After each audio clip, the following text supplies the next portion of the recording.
They're all in here. All good? You made it, everybody? All right, cool. All right, hello, everybody. Sorry, thank you for your patience as we were getting all the text sorted out here.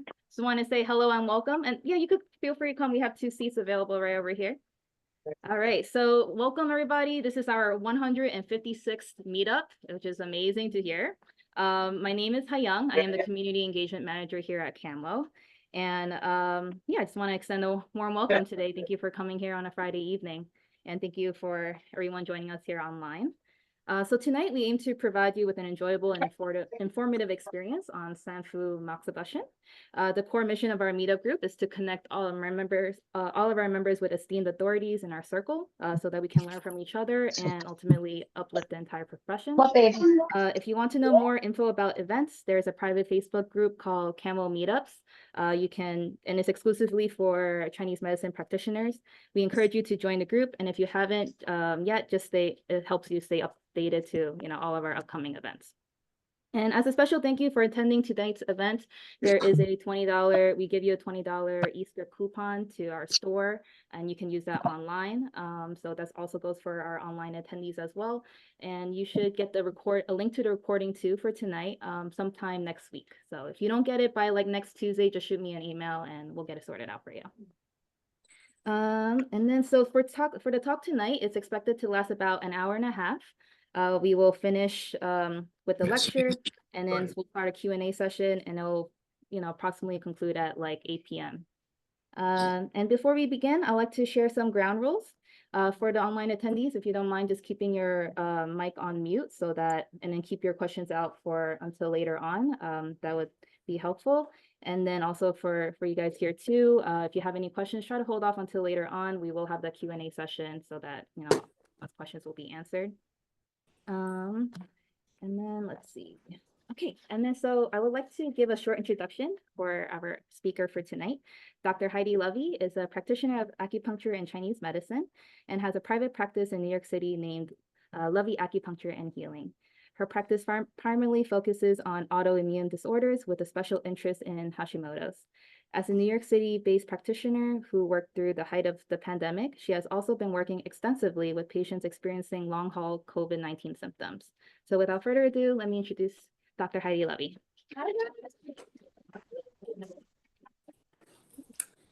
So every year I talk about Fu. I'm like, this is the last year we're doing it. And I think this might be the last year. I don't know.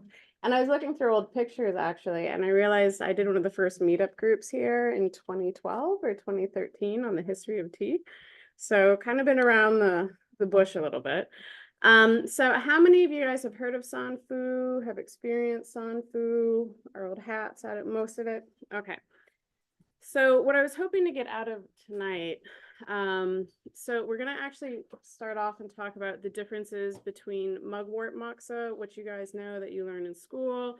We're going to talk about heavenly moxa and Fu moxa. I feel like when we're in the program, we learn the basics of what moxibustion is, but it's not really expanded so much. So maybe that could be another meetup at some point and have just a big IA moxa type conversation. For the Fu, we're going to go through tried and true point structures, and we're going to do formula breakdowns with this. So the formulas that are out here, these are all Lorraine Wilcox's formulas that I blend and actually supply Kamwo with. Lots and lots and lots of different types of formulas, but we're going to talk about the excess and deficiency formulas tonight. We're going to talk about how to calculate the dates, because that was actually asked in clinic the other day, like how do you calculate this? Have you guys heard of the 3 9s? So 3 9s is when this happens in winter. So we're going to talk about the 3 9s. I'm going to give you guys clinical gems. We're going to discuss follow-up care with patients and how to communicate this, because this is a scarring treatment. Like, you're not leaving like clean, clear back afterwards. So I think this is one reason this treatment hasn't gained a ton of traction in the US, is because we're so scared of malpractice. We're scared of how do we communicate this to people. But I'll tell you, like the first year that I did this, Lorraine Wilcox, she wrote an article in the Journal of Chinese Medicine in 2009. And I've been studying with Henry McCann for a long time. And Henry told me about it in 2009. So I read the article and I was a new graduate. And in 2010, I said, you know what? This is good marketing. Why not? I'll put it in an email and we'll see what happens. Didn't know about it, right? And we were actually doing, like, one of the formulas I had, we couldn't get ma huang at the time, because I think a lot of, like, you younger guys don't understand what used to be in scope of practice and what was not in scope of practice. So I couldn't get ma huang and I couldn't get shishin. And so we were doing herbal handoffs, like a cocaine handoff in like K-Town, and being like, do we put the bear musk in it this year or not? I don't know. And so the first year I did this, people blistered, and that was not in the article. Nobody told me this was going to scar, right? And all these patients scarred. And I'm just like, oh God, like I'm going to get sued so bad. And they all came back the next year. And they all came back and they said, this is the first year that I haven't gotten sick in winter. And so I thought, oh, there's something to it. And then the first year that I lectured on this was at the college, I think in 2015, maybe. And I reached out to Lorraine Wilcox and I said, hey, I have a little experience with this. Like, I've been doing it like 5-6 years at the time. Do you have anything else? And she goes, here, bruh, and gave me a 200-page PowerPoint presentation. And she said, go share this as long as you cite source on it. So a lot of what we're talking about tonight has been Lorraine's information as well. So you're going to see kind of a blend of the two of ours experience over time with this. And I am hoping this will gain more traction. So this can be the last year. I don't know. We'll see. So we're going to discuss follow-up care. And then if we have time, because I do want to give you guys an example, a demo of how to do it, just so you can see and kind of touch and feel. And we have a wonderful model who has offered up their back for us. Okay, so let's just start with what is Moxibustion. So the narrow definition of moxa is the medical application of burning mugwort floss on or over an acumoxa point or an affected site. It's a word salad, basically, is what it is.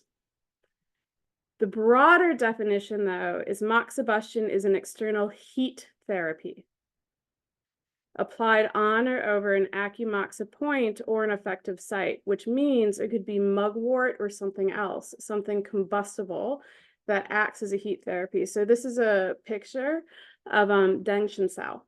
I don't know if you guys know that you can actually roll it up and burn it over points and still get a therapeutic effect. So there's lots of things we can burn. We're just usually trained in the IA mugwort floss. So the different types of method, because what we're going to be looking at is something that is a thermodynamic technique. And there's lots of things that will heat us up. And it can either be mugwort as we know it, heavenly moxibustion, which we're going to be talking about, a medicinal application moxibustion, or poultice and plasters. So usually the mugwort, that's just limited to IA. That's like what kind of we all know. Heavenly moxa is point-specific blister or skin irritation. So we're actually looking to create some sort of scarring here to almost turn on a point and force the immune system to respond in a very specific way that carries the treatment beyond the session that the patient's doing in person with you. So point, we can have medicinal application, which is still point specific. And it could be a mild irritation, but we're not expecting a blister to come out of it. So you know what you can do? Have you heard about like mustard plasters that come out of like Eastern Europe? Or you can even do it with just ginger, roll ginger. I had a patient yesterday actually who has this wart that will not go away. She goes, I keep burning it off and the thing keeps coming back. And so what we did is we did moxa, we did rice grain directly on the wart. And then the instructions were to go home, castor oil, to grind up garlic, put the garlic on the wart, and then duct tape it. So I'll let you guys know how it goes. And I'll just like seal it in and like basically burn it off without creating a blister. And then we can have poultices and plasters, which is really just reason specific, and there might be mild irritation, but we're not going to scar or blister them. So in the medicinal application moxa, right, it's less irritating. medicinal herbs to the skin. There's no blisters. And it's a comfortable method of treatment for children as well as adults. So it's not something that I've seen taught in clinic ever, where we would take like ground ginger and roll it up and tape it. But again, like what does ginger do? It's heating, it's warming. So what we can do here too is the application is a milder treatment and it needs to be applied more frequently. So again, this is the kind of thing with this patient where I'm like, do the garlic every single day. More frequently, it's not going to be one and done, the way that maybe Sanfu is. So, and the substances, they're not going to create a blister. And it's often applied before bedtime and left overnight. So it's something you can teach a patient to do. And so this is really more like home medicine in a way, kitchen pantry medicine. And it can be retained for 24 hours or more. So substances are raw herbs, usually ground into a fine powder. And this is one question that I've gotten before, like, can you do the granules? Like, could you mix the granules? And it's just, you don't get the same effect, right? And there is a thing with granules versus raw, especially when we're doing a formula, where we know like the compounds of herb A, and we know the compounds of herb B. When we cook A and B together, we get compound C. And it's that compound C that's very healing sometimes. And so that's why like ground raw herbs or cooked raw herbs or whatever, that's the strongest form. Because when we do granules, we're adding A and B, but because they weren't cooked together, we're not getting C. So it's just never going to be quite as strong as if we're doing it raw and mixing it raw in some way. So common herbs in the medicinal application, they're going to be either like moist substances, leaves, powdered herbs. So we can mash something like shengjiang, like ginger, like I was saying. You can actually bruise and roll balls into things like boha. You could even do it with just garden mint if you needed to. Powdered herbs, which again, it's going to be something we mix with a liquid, which we'll kind of see here. But like wujuyu is another one, like a powdered herb that you can do. The medicinal plasters, I'm not going to get into this. And actually, we all know 701 patches. We all know 701 patches. Yes, okay, good. Do you know 701 patches? I didn't know if I could help you there.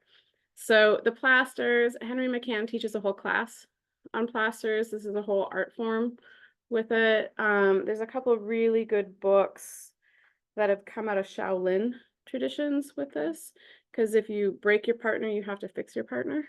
So we know like how to fix people. So like this is a lot of like the bone mending type herbs. And then this is just like the old fashioned like mustard patch that you could do. So in Heavenly Moxibustion though, so this is the application of warm acrid herbs to points with the intention of irritation. We want that as a kind of byproduct. And so while no fire is used, it's considered moxa because we have that thermodynamic piece to it and it's external. And so these are examples of some blisters. And the blisters can take anywhere from 24 to 72 hours. I've had folks come back to me and they'd be like, I thought I got off scot-free in day 5. They came out. Or what's interesting, because we'll see, like you do this in 3 different parts. They'll be like, upper jowl, no problem.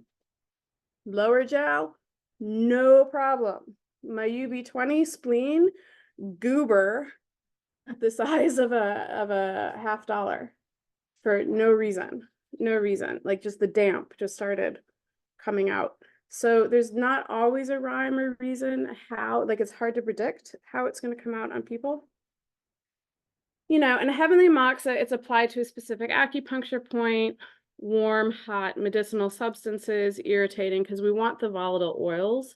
And this, again, we're not going to get the volatile oils with the granules. We need to have the ground herbs.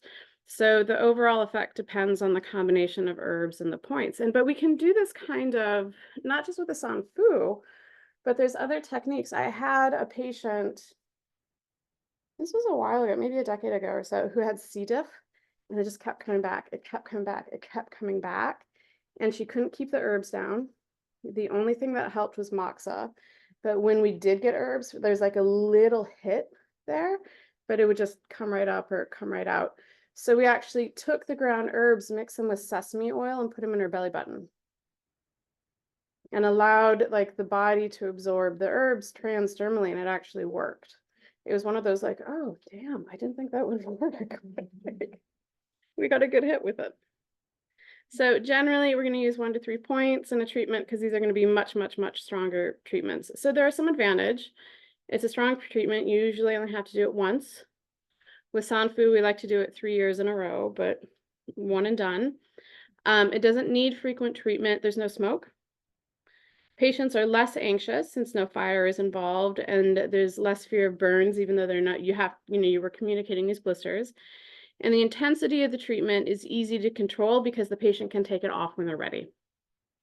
So is this good for kids? Well, we'll talk about children in a second.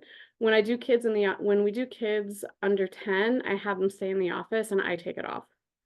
I don't want any mistakes. If it's an adult, go do whatever that is between you and God, right? But with kids, I do like to have a little bit more of an eye on it. And this does tend to be less painful than the direct moxa. So heavenly moxa blistering once a month is often sufficient, again, if we're doing other Sanfu type things outside of Sanfu. All right, so let's talk about some of the theory with Sanfu versus the 3 nines. So Sanfu has been translated, you'll hear it talked about as the 3 hidings, or sometimes called the dog days of summer. So Sanfu specifically is a period of 30 to 40 days calculated as the hottest time of year, using the Chinese almanac for this. So this is when the yang qi is very strong, and the Sanfu days are when the yang qi can be pressed and stored into the earth below. This is the type of theory that we're using. So another reason that I like Sanfu so much, it is the perfect example of, we have the 8 branches of Chinese medicine. You guys remember them? Or does this feel like an NCCAOM quiz? All right, so remember, we have acupuncture, which is going to be anything with a tool. We have diet. We have movement. We have Tui Na. We have herbs. And then we have the other 3 we never talk about because we sound like cranks. So meditation, feng shui, cosmology. So Sanfu combines, and notice I didn't say astrology because I don't care if you're a nasty little Scorpio. Like, we're talking about things that influence all of us in a bigger way. So this is cosmology. So this is the perfect blend of cosmology, herbs, zang fu theory, acupuncture theory. It's really like kind of hits a sweet spot across the different branches. So the 3 nines, though, the counterpart to this, are 27 days that are calculated as the coldest time of year. So it's when yang qi is at its weakest, and the same treatment can actually be used. So we don't have to like calculate anything different with this. So these are considered the best times of year to do this. And what the studies have shown is you don't have to do it on the days, but it actually turns out better. There's a great difference in how the efficacy of it, a statistical difference. So we are going to use this to treat chronic lung conditions, asthma, bronchitis, allergies, wind attacks, chronic diarrhea, cold hands and feet. I had a patient, like it was a student, and I got permission to share this, where they were doing IVF treatments. And they did this on Fu, and they went to go get the eggs, and they got 33 eggs. And the endocrinologist was like, what the hell just happened? And they're like, I don't know. And I was like, oh, you used the deficiency herbs. I know what happened. Because it just tonified the yang so strongly. Now, I'm not saying go to the reproductive endocrinologist and try and like create a relationship where you do Sanfu for people in that case, but you can see that it has a broader impact than just the simple kind of like cold asthma allergy type stuff. So deficiency cold symptoms can be prevented and treated during the Sanfu and 3 nines. And the treatment can be applied whether the patient is in remission or not experiencing symptoms. So it could be the type of thing like, oh, I get seasonal asthma in spring and fall, and it's summer, and that's okay, like, because this is really about prevention. So some teachings claim that if this treatment is applied on the Sanfu days for 3 consecutive years in a row, the patient will be cured. The studies are still kind of out on that one, and again, if we have time, we'll look at some of the studies, but definitely it starts to the veracity of the symptoms start to decrease with time, to the point where some people say, like, I haven't had to use my inhaler in over a year. So treatments become very popular. There'll be like long lines that go all the way around the TCM block, like the hospitals in China. When I think 15, 16, we had 80 patients coming through the office a day for this, just lining them up and taping them. So it's a popular treatment. Okay, so let's look at how these are calculated. So the 10 heavenly stems, 12 earthly branches, we've heard of this. Do we know a lot about it? No, okay. No problem. Okay. Let's start with the 12 earthly branches. So this is the zodiac, the 12 zodiac signs. These zodiacs are specific to us here on Earth. If we lived on Pluto or in the Sirius star system, or if we lived on Uranus or something, there would be different branches because we'd be affected differently by the movement of the planets. So we would have a different zodiac system depending on where we reside. So this is very much tied to terra firma here in this plane of existence. However, the 10 heavenly stems are kind of considered a universal. That's why they're heavenly. So they're the 5 elements, and that's just how we experience these, right? They might be called something again, different on a different planet, but they're still having a similar experience of these 5 elements. The reason we get 10 is the 5 of them then have a yin and yang part. Tracking so far? So far, so good? Great. Okay, so, and each of these parts has an actual name, and it has an actual hexagram to it. So we start getting into I Ching, we start getting deeper and deeper and deeper into it. But what we're going to be looking for, because that's like a whole chorus, and there's people that specialize in this. But what we're looking for in our heavenly stems is the yang metal. And so the yang metal actually has a name, it's gong. So it has its own kind of personality, it has its own flavor, like that yang metal piece is what we start looking for in the calendar. So this is because we have the heavenly stems, every single day the calendar gets a different heavenly stem that rotates about every 10 days. So far, so good? Okay. So in the Sanfu theory, this is where all this starts to come together a little bit. So during summer, qi and blood flow in the most superficial layers of the body. And I will say that I have seen in the past couple of years, like, I don't know if you guys have noticed this too, pulses. You know, the summer spring pulse used to not pop until like March. I'm seeing it pop at the end of February, mid-February. Now everything just like starts to come up. Global warming. I don't know. We could have like lots of debates on this, but it is taught that the qi and blood, everything, you can even feel it. You can feel it in your patients. So Suwen 64 teaches that qi is located in the Luo vessels in summer. And the Ling Shu also teaches that qi resides in the skin during the summer. So it's easier also for the body to absorb these medicinals through the skin in summer. And so this is, by the way, all calculated as Northern Hemisphere. So if we have people practicing in Brazil or Australia or somewhere in the Southern Hemisphere, it's just going to flip to the dates when we'll be doing the 3 9s instead. But again, you're going to use like similar calculations. All right, so lung and skin belong to metal. Yang metal days are an ideal time to apply these treatments to the skin. So to treat the lungs, because the cosmological timing enhances the efficacy of the treatment. So that's why we really start to look for these calendar dates. So Sanfu herbs work with the dispersing function of the lung. So we're just really trying to potentiate this from every single angle.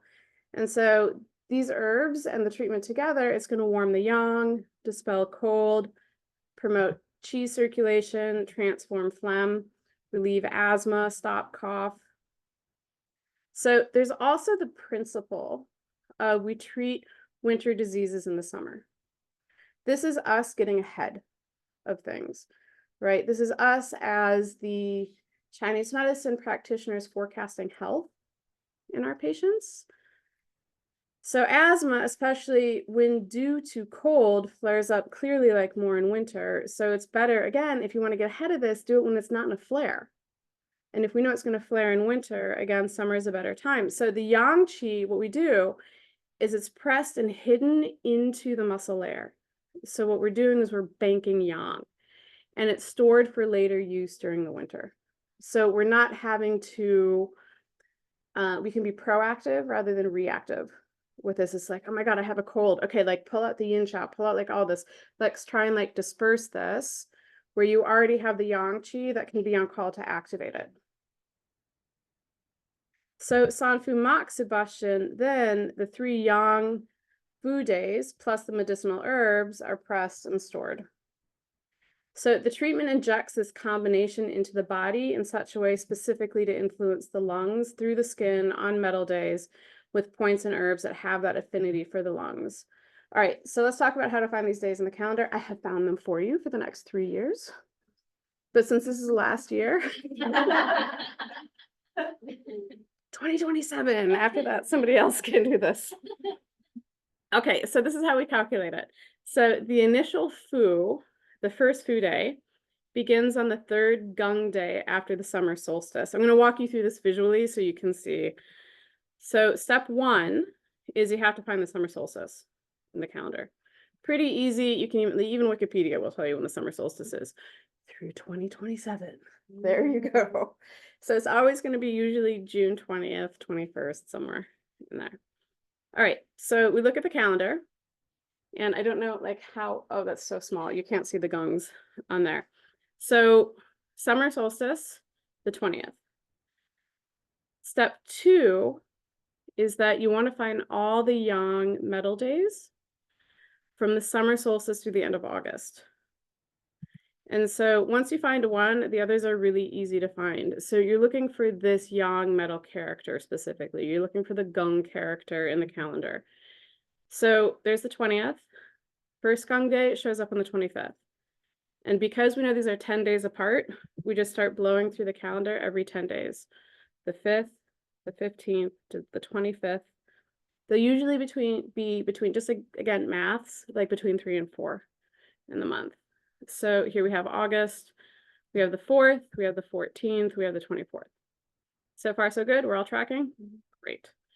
Okay, so the initial Fu begins on the 3rd Gung day after the solstice, when we really start getting into that hot part of the summer. So there's Gung day number 1, Gung day number 2, Gung day number 3. We now have our first Sun Fu day is going to be July 15th this year. So far, so good. It's kind of fun, right?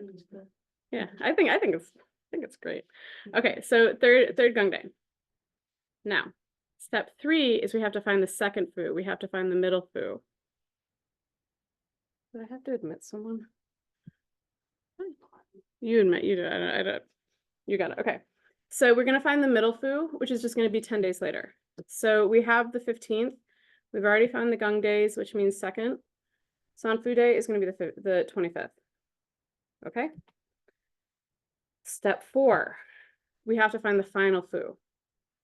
So the final Fu is the first yang metal day after autumn begins, according to the 24 solar terms. So you guys know about the 24 solar terms?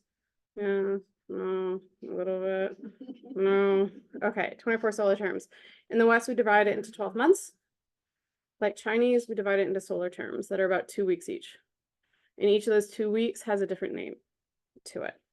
So, and each of those, and again, in the solar terms, we have like start of spring. It doesn't always correspond to the Gregorian calendar. So the Li Chu, which is the start of autumn, according to the solar terms, it's midpoint, it's the midway between summer solstice and the fall equinox, usually around August 7th or 8th. It's going to be one of those 2 days. So this year it happens to be August 8th, first Gung Day, August 14th. So we have our 3 San Fu days. However,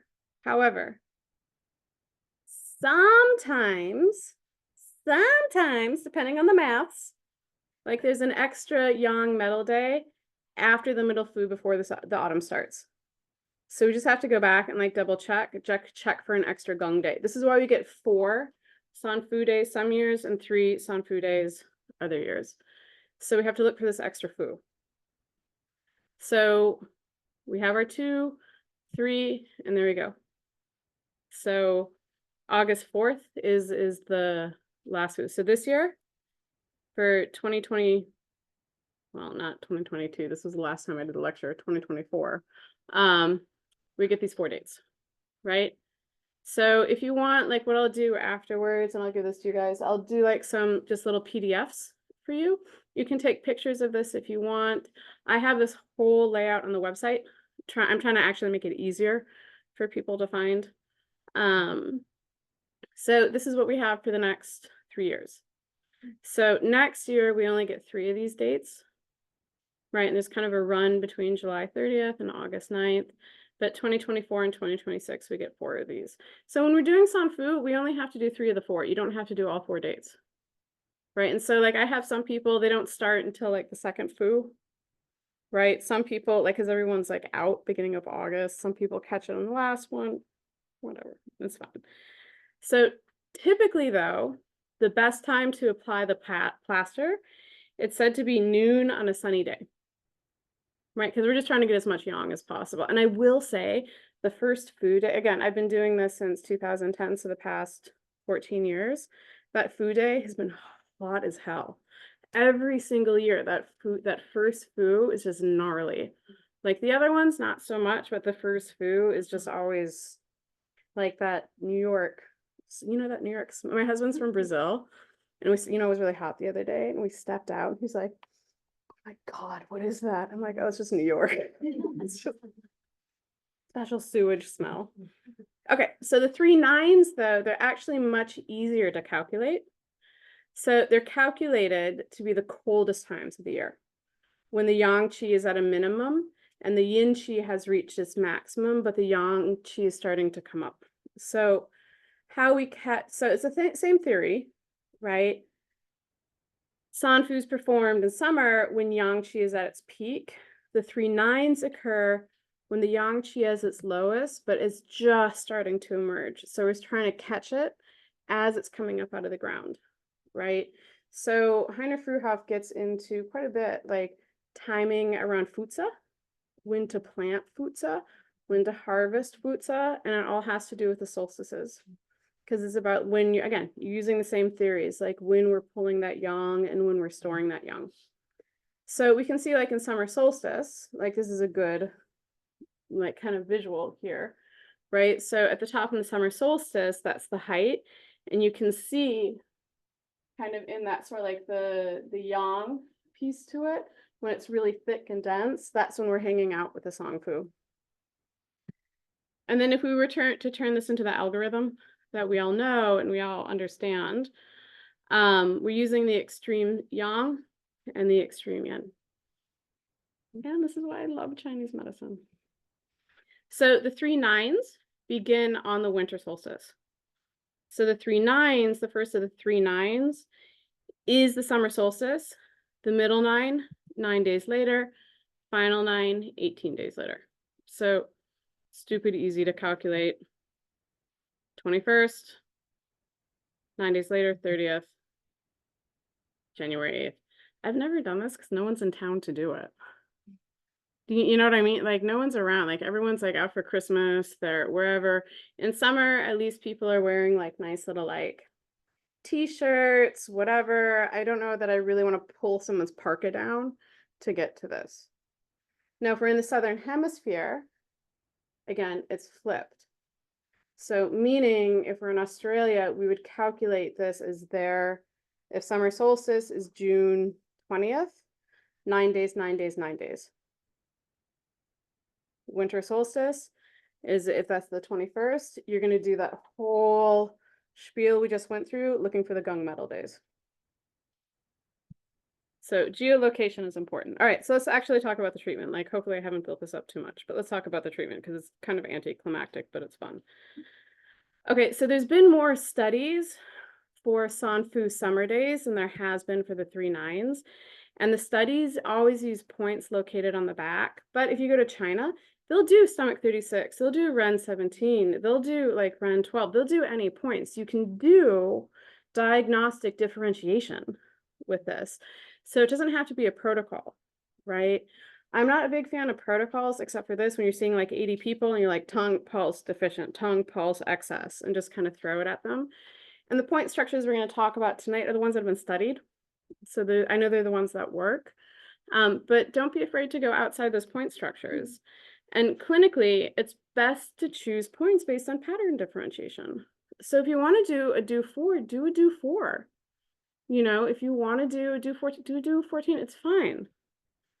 So, and they can vary, they're going to vary based on the 3 sessions. So different points, different days. These are the ones that have been studied, and these are the ones that I like. And I think on our model, she may have scars from last year that we said the points will be easy to find. So I like to do Ding Chuan, UB12, UB13, first day. You don't want to do more than this. Like, you're going to overwhelm the system if you do more applications than this. So don't do the whole thing. But I have had patients who are just like, you know, like patients a little bit older who've been around who were like, no, I want the Ren 17 this year. I want you to add like lung 1 this year. Great, I can accommodate. This DJ can take that request, no problem. Second Fu, we like to do 14, UB14, UB20. So remember I was saying like UB20, like the goober that came out? This was the second Fu day. Third Fu, UB11, UB23, UB43. UB43 is one of those points, if I had to take a point to a desert island, it would be like UB43, like UB43, spleen 6, kidney 14, maybe. Those are like some of my favorites. But so we can see that we're diffusing the lungs, we're fortifying the spleen, transforming phlegm, and we're going to supplement the kidneys to help absorb the qi, to pull the qi down, to stop the cough. So treatment can consist of ginger moxa, heavenly moxa. Again, we just want to stimulate something, get that yang into it. So even if you don't have some of the formulas that we're using today, you can still use hot medicinals for this. Because again, we're talking about pushing this into the muscle layer. So it doesn't have to be these formulas. What got me into these formulas though, was the fact that like when you actually do the Sanfu and you see, you don't need that much powder. But if you order it to have it ground from a pharmacy, you usually have to order like a kilo of it. So you wind up with this like big container of powder for what, like 2 grams. So that's why like I like to like make it every year and then bag it up and share it with the community in a way, so we can all get like a little bit of it without having to like blow our budgets. So sometimes the medicinal paste is heated before or during the application. I've never done that. I mean, I don't know. If you decide to do it, let me know how it goes. Would love to hear about it. So the procedure, patient comes in on Sanfu, preferably around noon, diagnose, choose your appropriate points, and then just like tape the plaster on. So once the paste is made, there's a couple different ways to do this, and I've really looked at like every which way to do this. So I like to use Tegaderm with it. I've used surgical tape. I've used waterproof tape. I've used Band-Aids. I've used freaking everything. Tegaderm seems to be like the best thing. And we can see like in this picture. So the paste is left for up to 6 hours or until there's a sensation of heat. Like some people were like, I got it. And then they go down to the street and they're like, I don't have this. This is too much. So you can, it depends on just how deficient or how excess they are in the formula choice. So paste is removed, the site is washed off. These are other examples of irritation or the blister that can happen. Scarring and like what it looks like really depends on genetics. It depends on melanin. It depends on age, current health status, comorbidities. What kind of, like, are they on statins? And again, these are not things that have been studied, but they are things that we know that affect it, right? I had a patient who again, God, I feel like such an old timer, even though I'm not, years ago, we did a 701 patch, and I told her, like, you need to take this off, off before bed, and whenever you do not put heat on it. She did not listen to me. She put heat on it, and when we pulled the 701 patch, it took the first 2 layers of skin off, like, yoink. Right? I could not, and I had been using 701 patches for, I was like, what the hell happened? Turned out she was on certain psychiatric medications that thinned up the skin. Right? And so now how I learned with 701, I'm like, here's the sample, take it home. Let's patch test it. Right? And if they're on like a long list of psychiatric meds, I might lean into evil bone water versus a tape like this that could actually cause damage. So we have to be careful. Again, like, let's say you're doing San Fu.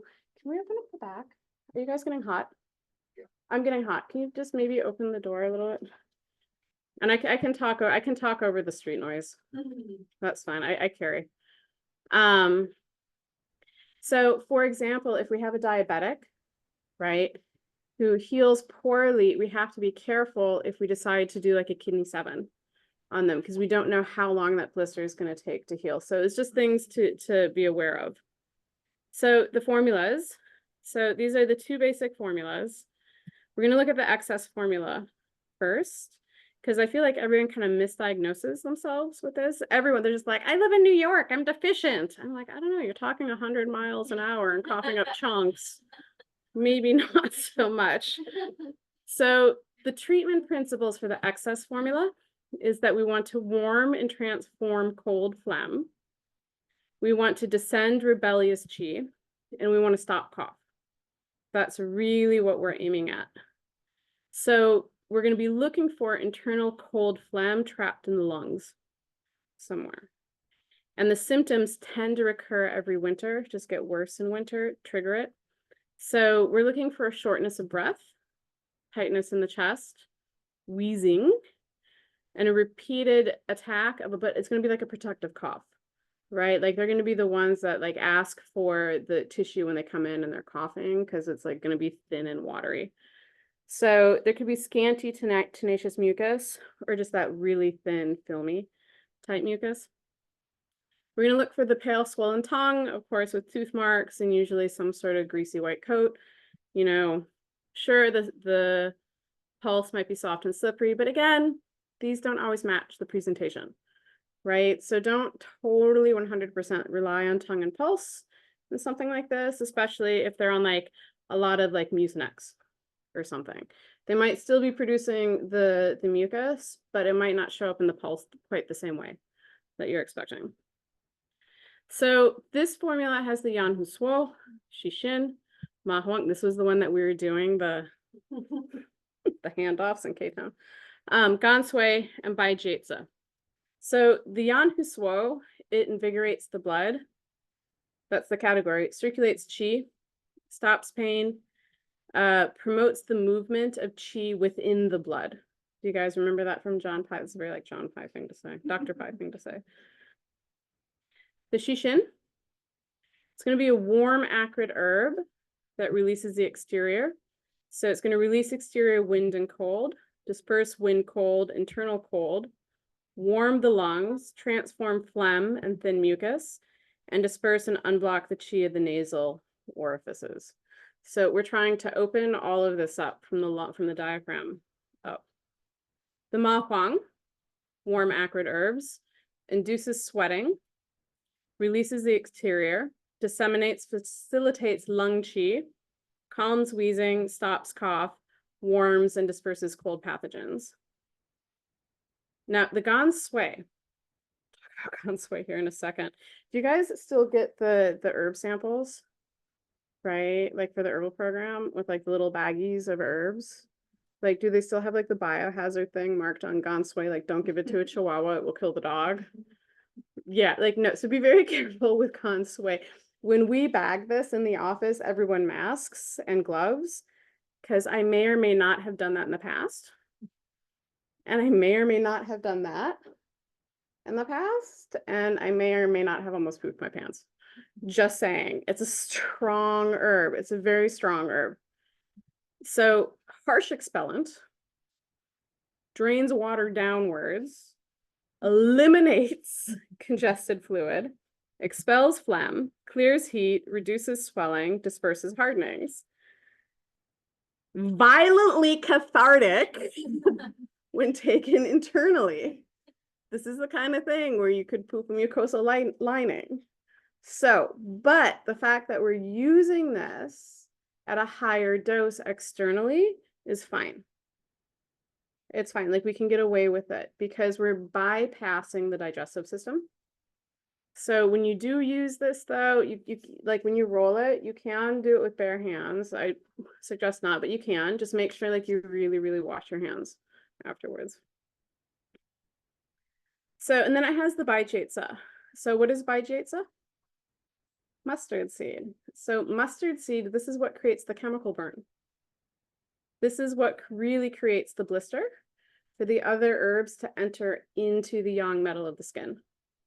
So this is one of the stars of the show. So it regulates qi, expels phlegm, promotes the movement of qi, dissipates nodules, unblocks the collaterals. And it's excellent at reaching phlegm in the subcostal region, in addition to the area, into that soli area between the skin and the membranes that cannot really be reached otherwise. So this is our carrier herb. So again, not only does it create the chemical burn, not only is this the one that's thermodynamic, this is what's really going to drive everything deeper. So now, how does all of this work together as one? So the Yan Hu Suo, the Shi Xin, they're going to invigorate the blood. The Ma Huang and the Shi Xin, they're exterior releasing and they're phlegm transforming.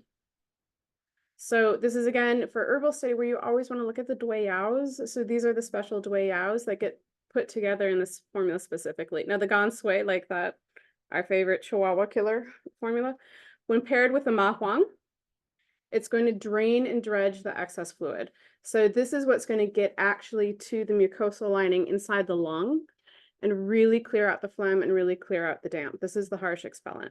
Because remember, whenever we have anything going on with water metabolism, there's only a couple places it can go, right?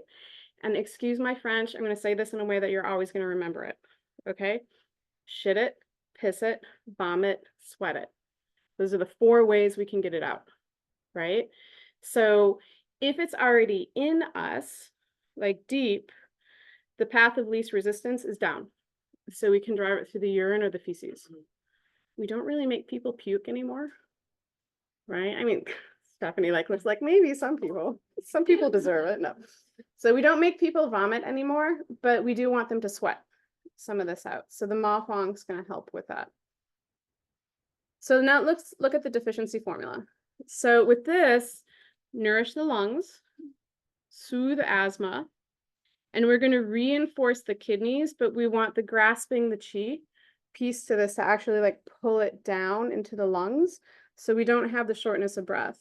So we're going to look for an aversion to wind, that shortness of breath with the difficulty on the inhale where we can exhale, but we can't get it in. Asthma, spontaneous perspiration, cold limbs, and a history of upper respiratory tract infections. So these are the people that get sinus infections every year. I get the same cold every year. And it's just like, I get it in December and I'm not okay until March. And then the overall less productive cough. So these are the people that are come to the office and they're going to cough, but they're not actually producing anything. They can't really get anything out. So the tongue will be generally pale, moist, and it's going to be swollen with a white coat. And then the pulse is going to be deep, ready, or weak. Again, maybe this will match, maybe this won't. So this one has the yin yang huo, shan yao, huang qi, huang jing, chuan qiang, bu gu zhi, ban xia, bai qi. So it's a bigger formula. It's a bigger formula. The yin yang huo, we're tonifying yang with this. And this is going to be used to tonify the kidneys and fortify the yang qi specifically. And it's going to help dispel some of the wind dampness, not all of it, but some of it. And then we're going to look at the shan yao, which again tonifies qi, but it's going to tonify specifically the spleen and the stomach qi. It's going to nourish the lung because we do need a little bit of pliability to that, right? Like if we don't have the pliability, we're going to get the crackles and we're not going to have the qi to actually circulate properly. So one of the things that we talk about in clinic quite a bit is when we think about yin and yang from a medicinal, a medical standpoint, yin is the pliability of the organ. How pliable and juicy is it? Like if I were to get like kind of freaky and like try and eat the organ meat, would I want to eat your kidneys? Would I want to eat your liver? If they're going to be dry and crackly, there's no nutritional value to that. So that's going to be a yin deficient organ system. We need pliability. We need yin in any of the organ systems where the yang is the metabolic byproduct. Does this make sense? This is like clear for you guys? So in something like this, even though we're talking about tonify qi, tonify yang, get the metabolism of the organ going, we still have to have the yin to anchor that yang. And we do need to have the pliability of the organ in order to actually get it to move properly. So this is also going to tonify the kidney yin, even though this is, you know, again, more like a yang directed formula. Huang qi, it's a pretty big star of the show in this one. Tonify qi and blood, strengthens the spleen, raises yang qi of the spleen and stomach, tonifies wei qi, it tonifies the defensive qi. So we start to get that outer layer to it, right? The immune system.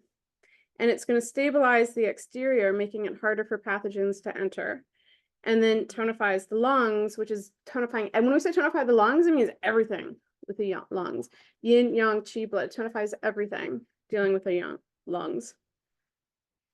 The huang jing is a tonified qi. Spleen qi, again, it's going to moisten lung yin, tonify the kidneys, strengthens jing. This is not something we talk about so often, right? Because you guys have heard like, once the jing is gone, it's gone. Like tough bananas, like you're done. There are ways to strengthen and reinforce jing, and huang qing is one of them. Hence, jing is in the name, right? The chuan qiang invigorates blood. It's going to promote the movement of qi, though, because the relationship between qi and blood, we can't just move qi without moving the blood. So we have to have a blood mover in there that's not a blood cracker. Because notice this isn't like a Honghua or a Tao Ren, right? We need something a little bit more gentle that's not going to like rip apart the vessels as we move things. It expels wind, something we kind of forget about, even though chuang qiang shows up in a lot of our exterior formulas. And then bansha. So transform phlegm, stop cough, dries damp, transforms phlegm, descends rebellious qi, harmonizes the spleen, because if we have all this damp, right, we got to get the spleen on board with this, so we're not producing more. Disperse nodules, reduces stagnation, and then the bu gu zhi is going to tonify yang. So tonifies the kidney yang specifically, strengthens all yang, stabilizes jing. We have another stabilizer here. So start to see this pattern. Like this is a very deep, deep, deep nourishing formula. Hence the patient who went to the reproductive endocrinologist and got 31 eggs in one go because she wound up taking like all this jing tonifying. Tonifies, warms the spleen yang. And then the Baijietsa we saw in the first formula, so I don't think we need to look at that again. So how does this all work together? Let's just look at the Duiyaos. So our Duiyaos, the Shan Yao and the Huang Qi, plus the Huang Jing, we actually get a 3-for-1 with this. These are all Qi tonifiers. The Yin Yang Huo with the Buguzhi, Yang tonification plus Jing. And then we also get the Bansha with the Baijietsa, which is going to transform and alleviate those respiratory issues that we were talking about before. Chuan Qiang invigorates the blood, but it moves specifically in the upper jiao too, because we don't need all the blood. I mean, we want all the blood to move, but we want this pretty targeted. Okay, questions so far? Let's just catch a beat here, because I just threw a lot of information at you guys. Questions so far? You only used on the 3 days or 4 days or something. Whatever it is, this year. Once you arrived at a pattern diagnosis for that particular patient, you then just stick with either the excess or the deficient part for all 3 days, or you change it up per. No, I change it up for all three. And like how we do it in the office, right, is the patient comes in, and we'll talk about like EMRs in a second, but we do tongue, like we take pictures of the tongue. We like do the pulse real fast. We run through what they want out of it, and then we decide one of the 2 formulas. And it's usually very clear because we're not having to modify anything.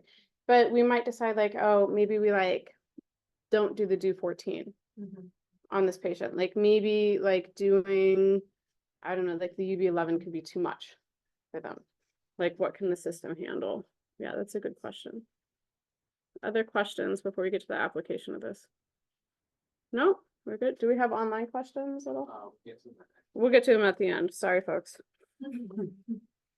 Okay, so when we get the herbs in, the first thing that we do, so the pharmacy will usually grind the herbs, but you know, like that, like I always feel like I'm a homesteader, pioneer woman, where you put the herbs in the grinder and the powder comes out, and I cannot tell you how much plant material actually comes out of it. If you don't, now the packets that we do here, like I've already done it for you, but if you don't do it, when you roll it, it's all spiky and it looks a little bit like horse manure, right? Because you know, like horses poop out plant material. So it looks a little bit like that, and it's not comfortable for the patient. I will tell you, when you put it through this though, it doubles in strength almost, because you're not having to navigate the fiber with it. So normally like it's going to go through a sifter of some kind. And then it just depends how hardcore you want to be with your ginger juice. So we like to mix this with ginger, not water. And I will tell you, there's a huge difference between mixing the plasters with water versus ginger. So a couple ways to do it. You can either just like scrape it right through a grater. You're going to wrap the gratings in cheesecloth and then just push it through the cheesecloth. One way to do it. Another way is a garlic press. I mean, this again is stuff you can do at home, just a garlic press. You can peel and chop the ginger, put it in a juice mixer, wrap it in cheesecloth and squeeze out the liquid. I'll tell you what I do. I buy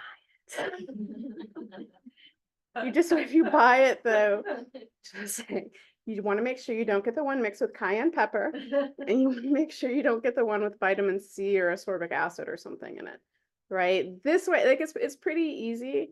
And what you can also do, I found, again, since like you saw these dates go over like a month, right? 30, 40 days.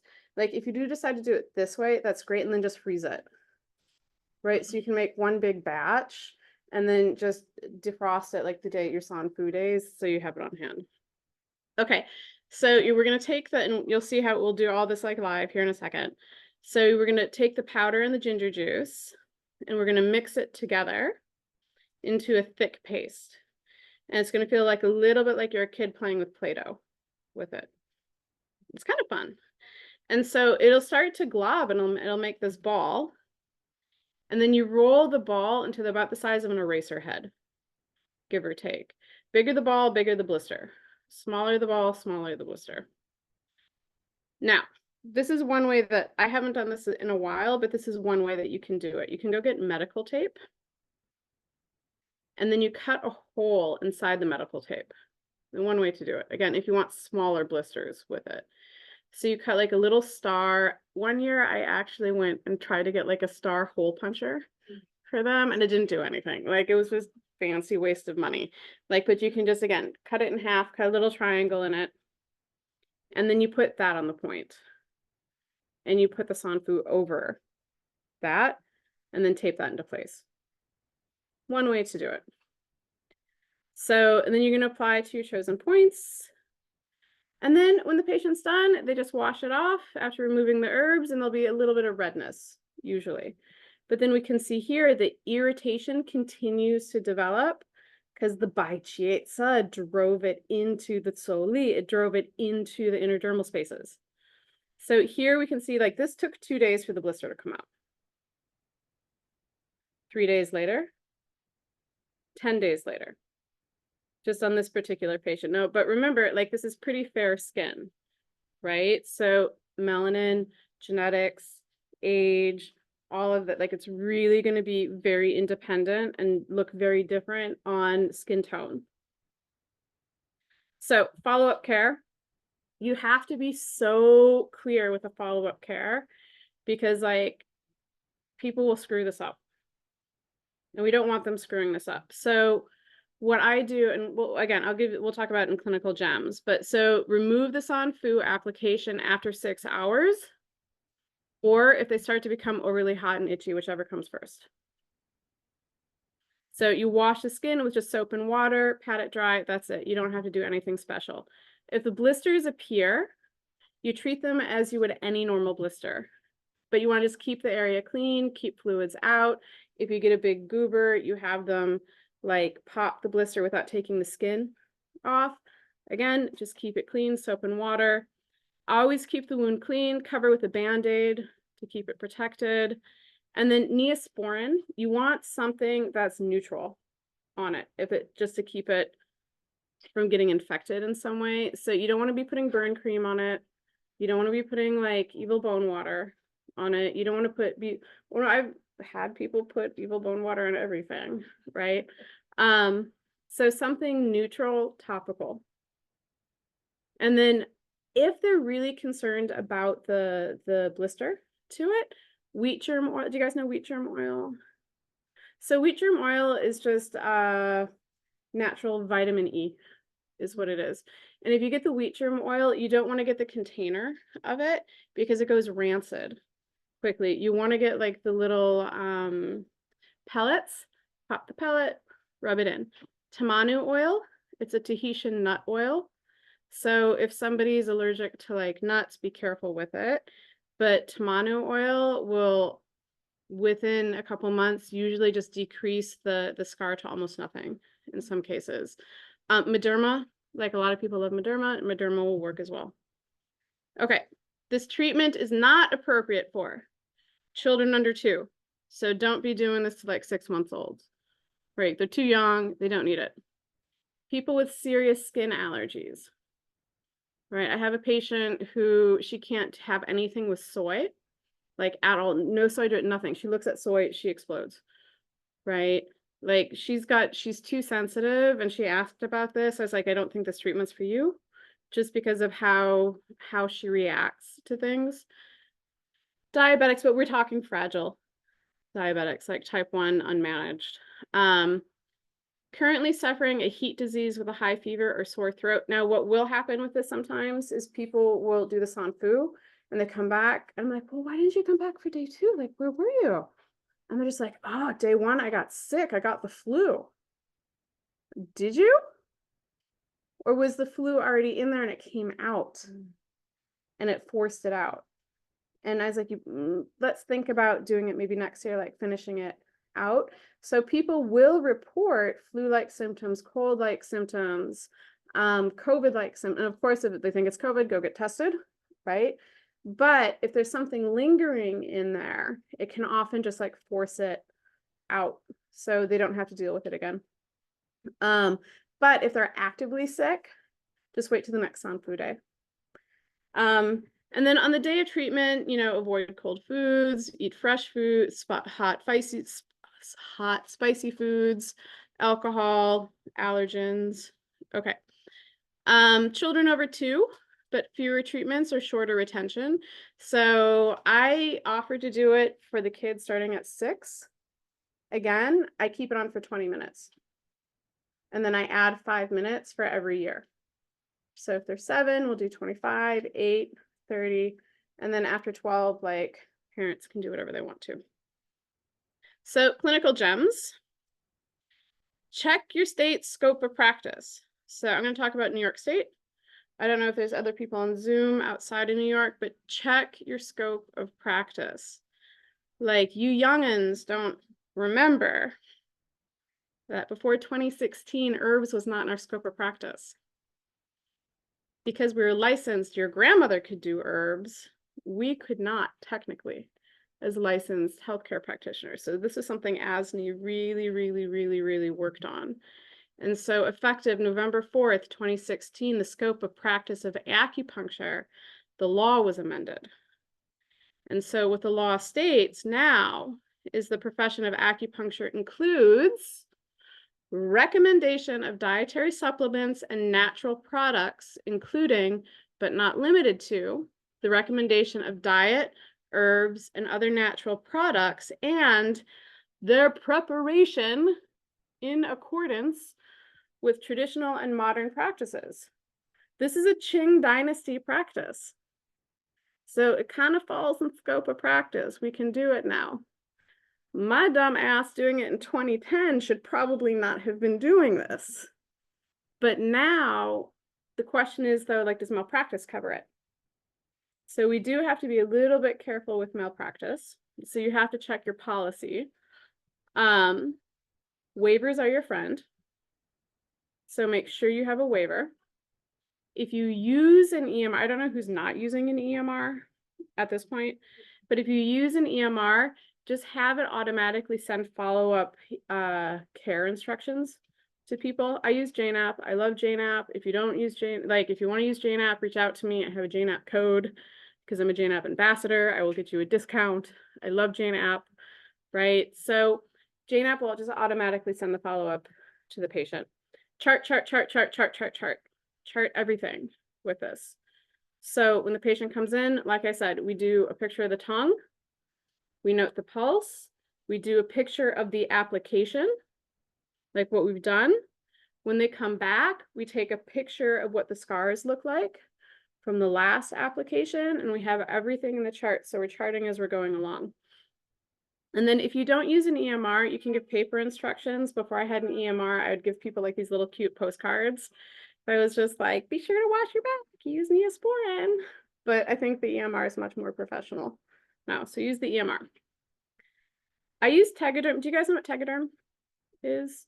Some of you do, some of you don't. Okay, Tegaderm, it's a plastic application. Here, you guys can pass them around. It's a medical plastic application. You can open it up if you want to. That's used to keep like ports in. So when your patients have like a chemo port or something, or they have an IV, this is the exact same thing that's used. You can just get it at Amazon. You can get it off of CVS. It's a little bit more expensive, right? But remember how I said that first day is like hot as hell? People wind up sweating some of the applications off, or they can sweat through. And I've had patients stain their clothes with this. So this protects the clothes. It protects it from sweating off. Like I said, purchase the ginger juice. Not that expensive. Freeze whatever you don't use for later. And then what we do in the morning, we just sit and we'll roll a whole bunch of balls and keep them in a Tupperware container when people come in. And if the balls start to dry out, we just spray more ginger juice on them just to like remoisten them. Okay, do you guys want to see how to actually do this? Now, are you excited for this? Okay. So, I'll pass one of these around. These are not the Gonsoy ones, so you can look it up, right? So you can see just how finely ground the powder is. So you don't need a lot of it. And okay, so you guys can like just look at that, like it just smells. I guess it doesn't smell like too bad. the whole office starts to smell like this. It goes into like the hair. They're back. Yeah, that means a good question. That means that it's not too bad to get off the tiger room.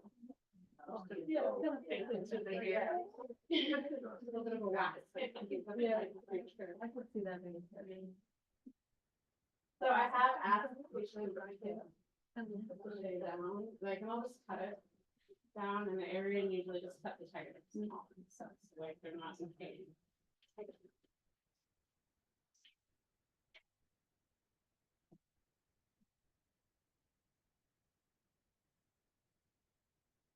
So, okay, so all we do, you can just see, like I brought like a small cup for it, not a big cup. I know, I have to stand. I'm so sorry to the people online. No, they wanted to see it, so. Oh. There you go, so just like a fine, like herbal powder. Okay, so we just dump in a cup. I like to use, what do you call them? Like pipettes, right? I like to use pipettes because I can control it more. We're just doing water today. Why not? Okay, so there's a little drop. Is so you see, like, so you can see it's just kind of like this weird mixture.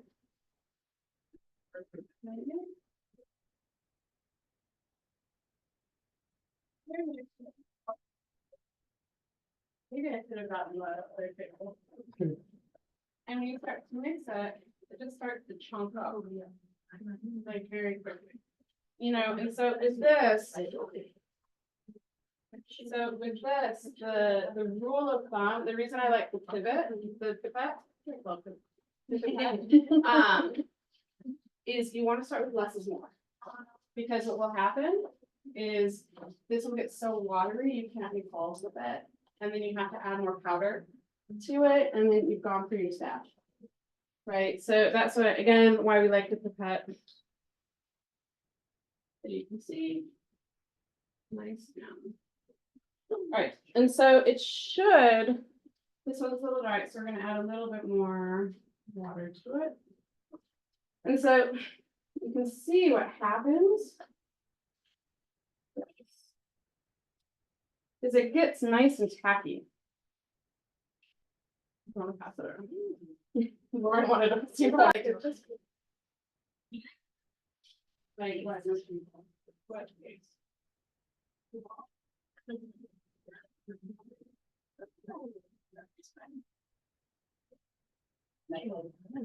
But yeah, but you guys will feel that consistency. Yeah, with it. all that. Yeah. You're on a wall, but. Yeah. So, but you can see we got like 4 or 5 bowls out of just like a tiny little bit amount. We don't have to have a lot. Okay, so Miss Castle has volunteered her back for us.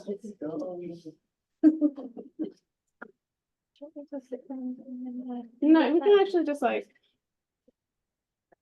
I can. You can no, you can get this. Okay. You got this? Okay. Oh, she's not too bad. So so she did this last year, right? So I was expecting to find it last year, but you can see maybe just the sunburn has like hidden her scarf. It's just like artwork back there. It's good. Okay, so all we're gonna do, I'm just gonna have you bend forward just like a tiny bit. And since you're sitting here, can you open that for me? Thank you very much. And so you'll see like this is just about the size of an eraser head. It's not that big. Oh, here's one. There's a good one. Put that one in. And so now you can see why these appointments only take 10 minutes, right? So if you just have like a whole bunch already rolled up. And then. Oh, sorry. You almost had a good try. Appreciate that. All right, so literally just like peel. Well, can you grab another one? I'm here. Yeah. And then this back just peels off. We're not gonna do a whole set.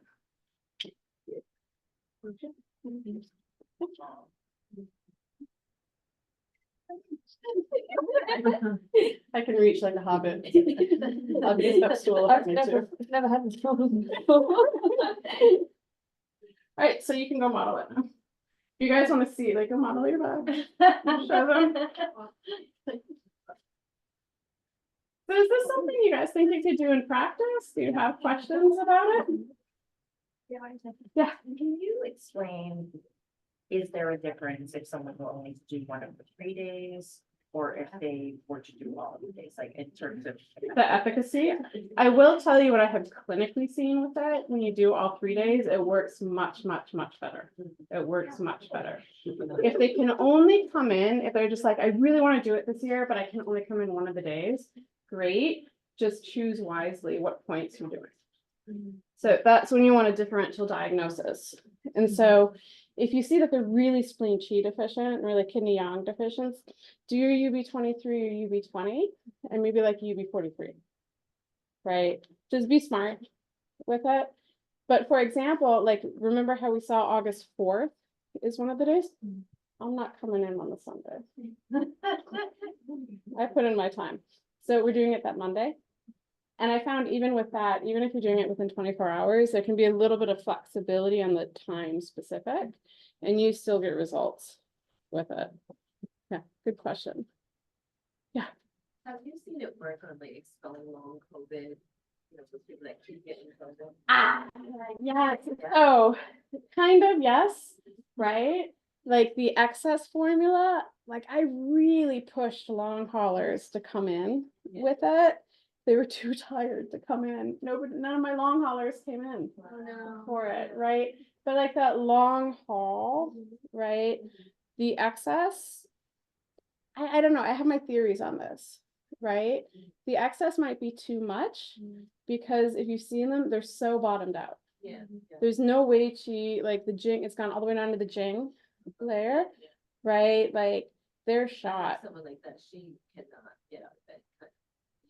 Mm-hmm. I don't want to do this, but Yeah, no, do it for her, but if she's really that weak, don't do the 6 hours, Okay, right? It might be over tonification. It might be too much. okay. And it's one of those things herbally, like some of you guys have heard me talk about this before. It's a really hard example, but you'll remember this forever. Okay. So in World War II, when the Allied forces went into the concentration camps, remember a lot of the Allied forces, they were just kids, right? 17, 18-year-olds. And you see this presentation of a Holocaust survivor that's just like skeletal. Shen is gone. They're shot, right? Deficient of the deficient. What do these guys do? These poor kids are just like, I have my rations, take my rations. And these deficient cases just gobble the rations, and a lot of them died. Because they didn't have the chi to digest it. So when we have really extreme deficient cases like this, you have to think of it like feeding a bird. As a practitioner, it's hard because you want to give them everything and you want to see them better, right? But think about like feeding a bird, like a little bit, a little bit, a little bit, until you see there's enough chi to digest it, enough chi to metabolize it, and then maybe do a little bit more. So someone like that, maybe like 3 years in a row. This year you're getting 45 minutes, right? Next year, maybe 3 hours, and maybe the year after that, 6. Thank you. Yeah, you're welcome. Good question. Other questions? Oh, there's Zoom questions. Let's see who we.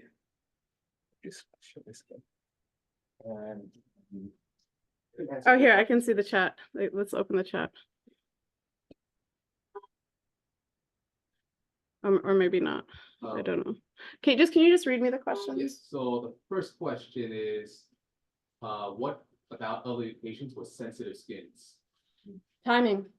Just do time. So shorter time. Treat them like a ped. So think about it like starting with like 20 minutes.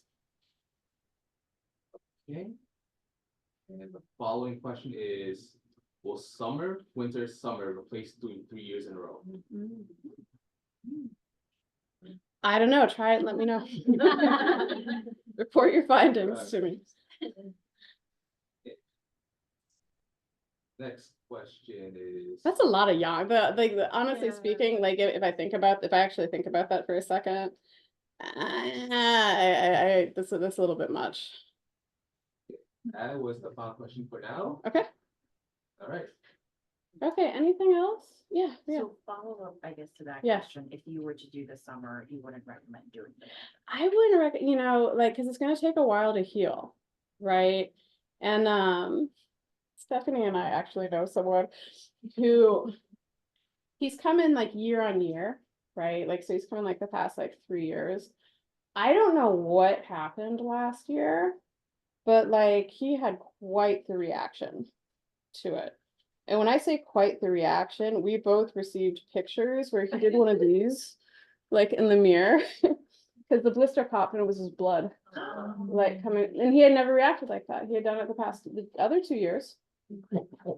Right? He was naked in the picture, that's what made He us was laugh. naked, That's what made us laugh. What made us laugh is she's like, I think I'm gonna erase this before like my husband sees it and I get in trouble. Like, this is not something like, no, like, I don't need this.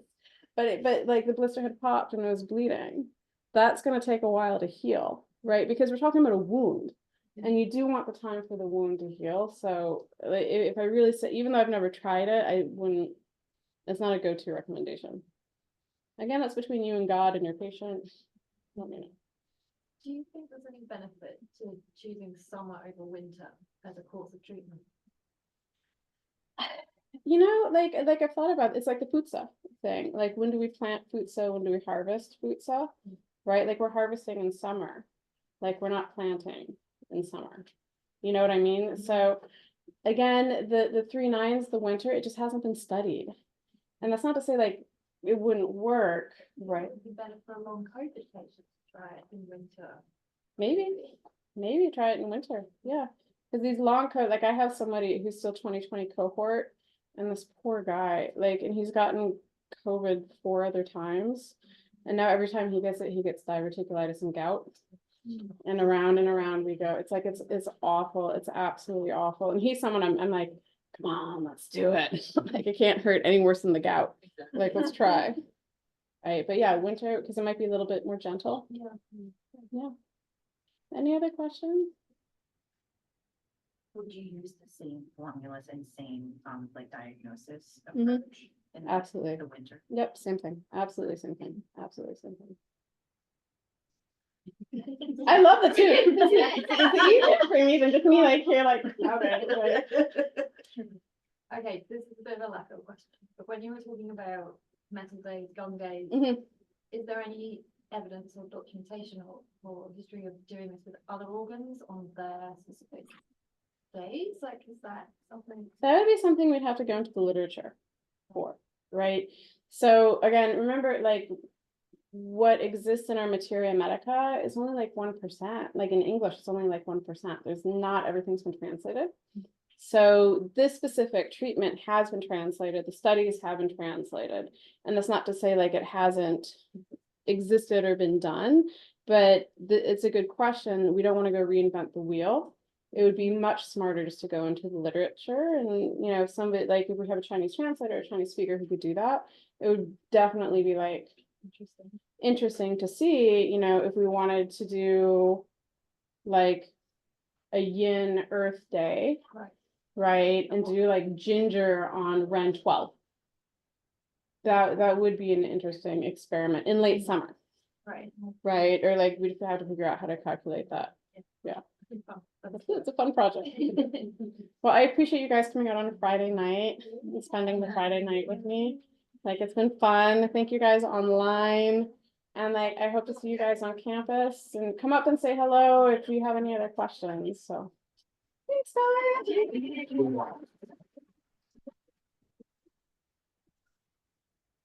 And that's my husband and friend who snuck in the back.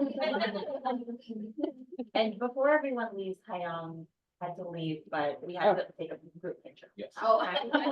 Jen Ching said to say hi. Get So out. sorry she helped you guys tonight. Oh, I'm bummed. That's okay. That's okay. I'm so happy you guys made it. Are you guys okay with the picture? All right, come on up. Let's see. Yeah. We have it. Yeah, oh, and if anyone wants to buy the pass, it's available here, just talk to Ray. But we're gonna take a picture first. Oh, I'm sorry.